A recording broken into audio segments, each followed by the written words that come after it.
Hi everyone, welcome back to another video. So today I'm going to talk to you about the Wagner heated hoses. Hi everyone, my name's Josh and I'm from Spray Direct, and today I'm going to be talking to you about the Wagner heated hoses. So we've got the 126 here, which comes with a 10 metre hose, and then we've got the 226, which is a 15 metre hose. Both of them will heat anywhere between 20 and 60 degrees Celsius, and it does this by heating the actual hose itself rather than sort of going through a manifold and heating it in there. So you don't have to worry about it cooling down if you're not using the gun for any amount of time. Although they both have the same operating temperatures, so between 20 and 60 degrees Celsius, you'll find the 126 will take a little bit longer to get up to temperature because that's got a 600 watt heater element, and this one has a 1300 watt. There is also another hose as well called a 326, which is a 30 metre version of this, so twice as much hose, and that's a 1100 watt heater. So that's slightly smaller, but obviously where you've got the longer length of hose, it gives the product more time to heat up. Because they have different heater elements, that means they have sort of different tip sizes that they're able to keep up with. So if you're looking at heating your paint up to say 50 degrees Celsius, this will be able to keep up with a spray tip of up to a 15 thou, so maybe like a 315, 415, 515, something like that. If you want to go over 50 degrees Celsius, you need to drop that down to a 13 thou spray tip, so 413, 513, something like that. With the 226, where you've got the larger heater element, you can go slightly bigger. So if you're up to 50 degrees Celsius, you can use up to a 21 thou spray tip, so 521, 621, something like that. If you're looking to go over 50 degrees Celsius, then you can go up to a 19 thou, so 519. So what I would say with that is, if you're looking at doing more fine finish work, go for the 126. If you're looking at doing sort of continuous emulsion work, go for the 226 or 326. So probably the most important thing I'm going to say to you today is the importance of not kinking your hose. As I've said, the heater element is in the hose itself, so if you were to kink it, you would break it. In the 226 and the 326, you can actually buy a new heater element, the core that will go through the hose itself and be fed through.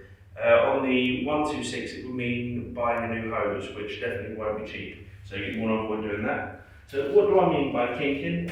And it's basically when you've got a hose or you've got your gun and machine in a different room, you're then trying to pull your hose through and it's caught on something, and instead of going and untangling it, you just give it a tug.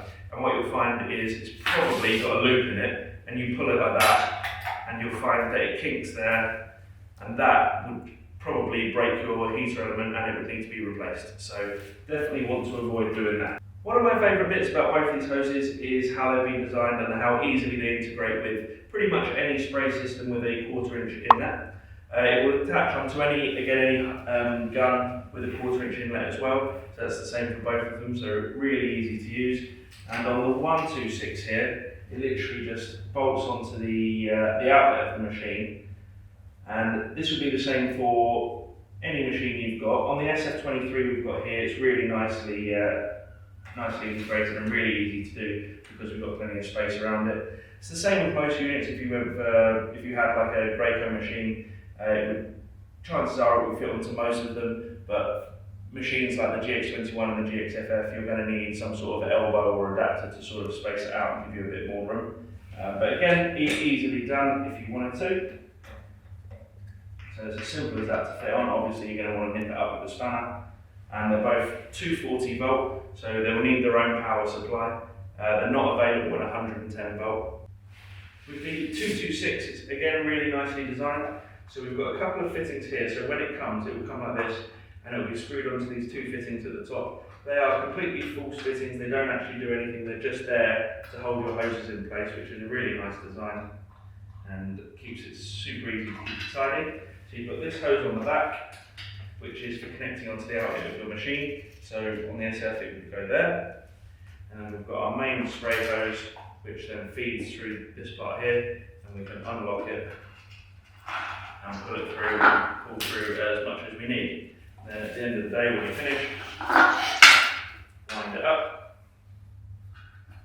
put it back onto our fitting, keep it tidy. Wind it up a little bit more. Lock it in place. We get our supply hose, put that on there, and again it's got a fitting that we can secure it onto as well. So really nice and easy to use, really well thought out. So the 226 and the 326 also come cart mounted, and you get this handle as well to sort of wheel it around. Worth mentioning as well that the 226 weighs 18 kilos and the 326 weighs 23 kilos. So they are a little bit of a lump to move around, but as I say, that's why they're cart mounted. This one only adds about 3.5 kilos, so not a whole lot of difference to a standard hose. This control panel itself doesn't actually weigh a lot. Okay, so now I'll show you how we set them up and what difference it makes using the heater element and not using it. So we'll be using the 226 for the demonstration because we're using a 517 spray tip and a standard trade emulsion. So let's get that set up. So now we're all plugged up. So we've got this hose going to our machine. So this is the inlet into the heated hose. And we've got a gun attached to the wire braided one at the end here. So basically, how do we use it? So as soon as we press start, the heater element inside the hose will start warming up.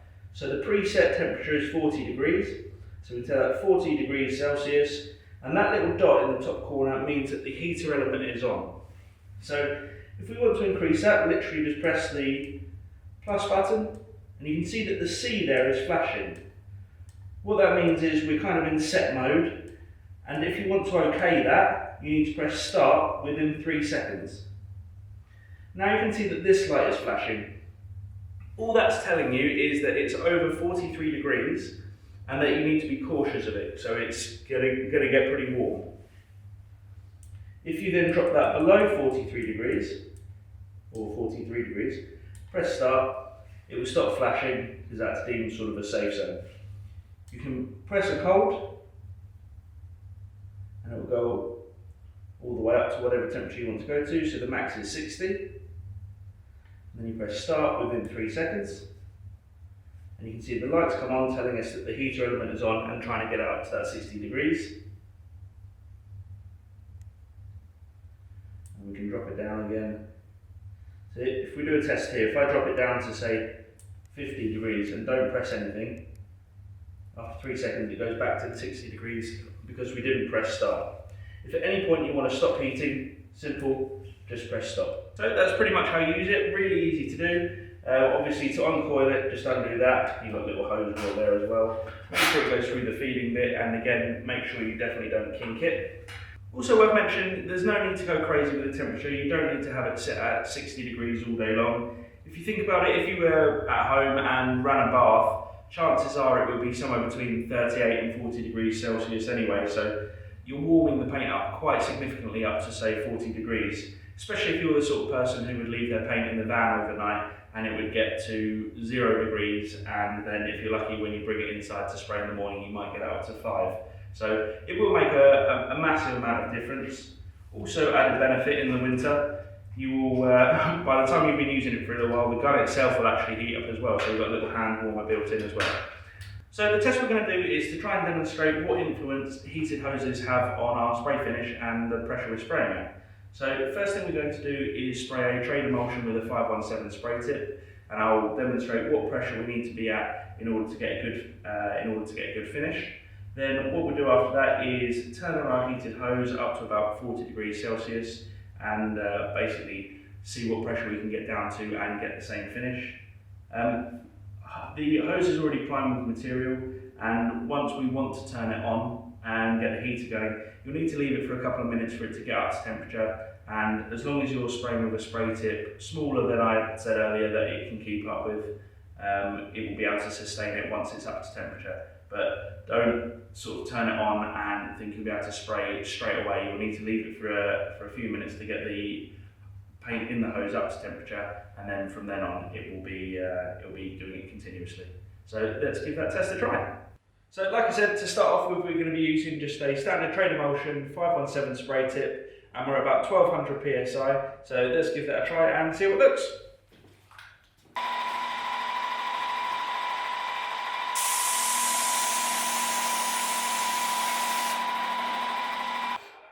So as you can see there, towards the end of the spray pattern, I was spraying a little bit slow to give the pump a chance to catch up, but we are starting to get a little bit of tails towards the end of the pattern there. You can see it starts out quite nice there while you've got a bit of stalled pressure, and then as the pressure dies down, where the pump's not quite running enough, you start to get tails. So we need to increase it a little bit. So we'll try about 1400.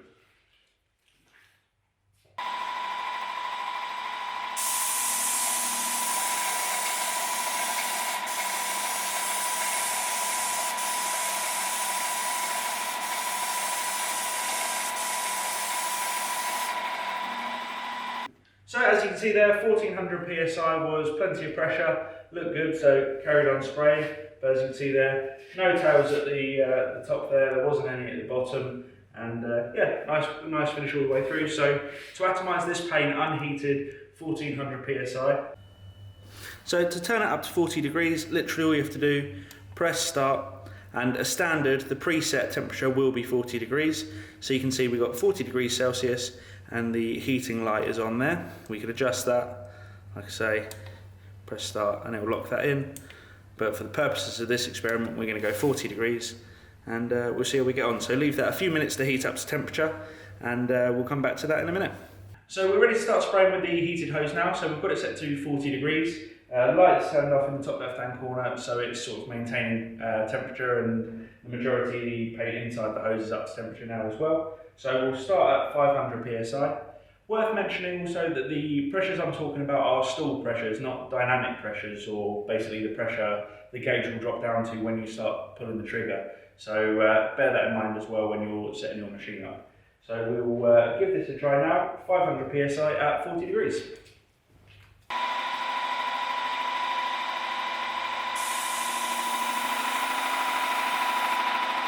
So you can see there that's pretty good, it's not bad. So we've got good finish here, good atomization where we've got stall pressure. But as the pressure starts to die off, so this is where our dynamic pressure comes into play, you can see we've got slight tails top and bottom. So we'll increase it to 700 psi now and see how we get on with that.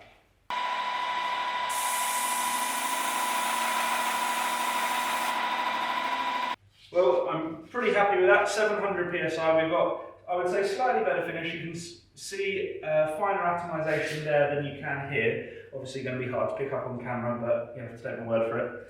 But yeah, so we've got good finish here, and to be honest, I would be happy with that all the way through. Very little overspray because we're spraying at such a low pressure. So I would be perfectly happy with that, and I would say that's the realistic difference. You've got sort of, well, 700 psi difference, or in this case, with this paint, in this scenario, is actually double the pressure required to get the same finish. So massive difference. But I'm going to tweak it up just a little bit so we get an idea, because it was maybe a little bit slow for what you'd be doing if you were using emulsion work. So we'll speed it up a little bit and have a little bit more pressure. So if we set it to about 900 psi, and I'll do a full pass.